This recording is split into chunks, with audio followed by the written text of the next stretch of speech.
Tnedit l-iskema Komunitajiet Aktar Inklusivi, inizjattiva li b'fond ta' €250,000 għandha lan li ssaħħaħ il-volontarjat u tippromovi l-inklużjoni soċjali fil-komunitajiet Maltin u Għawċin.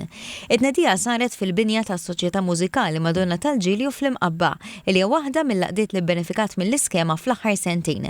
B'kollox twettqu madwar 50 proġett fi 3 snin li ilha topera l-iskema, kollha mirati biex jitneħħew l-ostakli fiżiċi u jissaħħu l-prinċipji tal-aċċessibilità. L-iskema tappoġġja proġetti ġodda u innovattivi mexxija minn għaqdiet volontarji reġistrati bilan li jinħolqu komunitajiet aktar aċċessibbli għal kulħadd.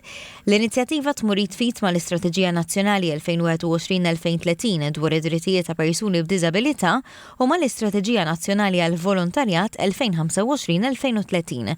Kull proposta trid tindirizza mill-inqas għan wieħed ta' dawn l-istrateġiji, filwaqt li proġetti li jkopru aktar minn mira waħda jingħataw aktar pis fl-evalwazzjoni. Il-proġetti eliġibbli jistgħu jaqgħu fi 3 kategoriji ewlenin: inizjattivi tarfin, proġetti parteċipattivi jew attivitajiet edukattivi u ta' tagħlim.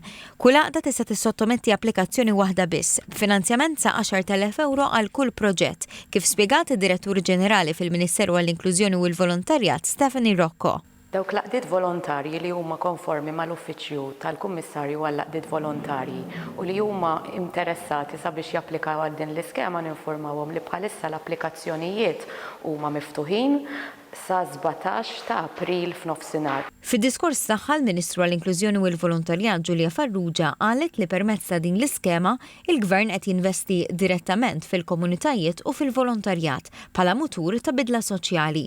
Sostniet li l-inklużjoni mhijiex slogan, iżda dritt fundamentali li għandu jitgawda minn kulħadd.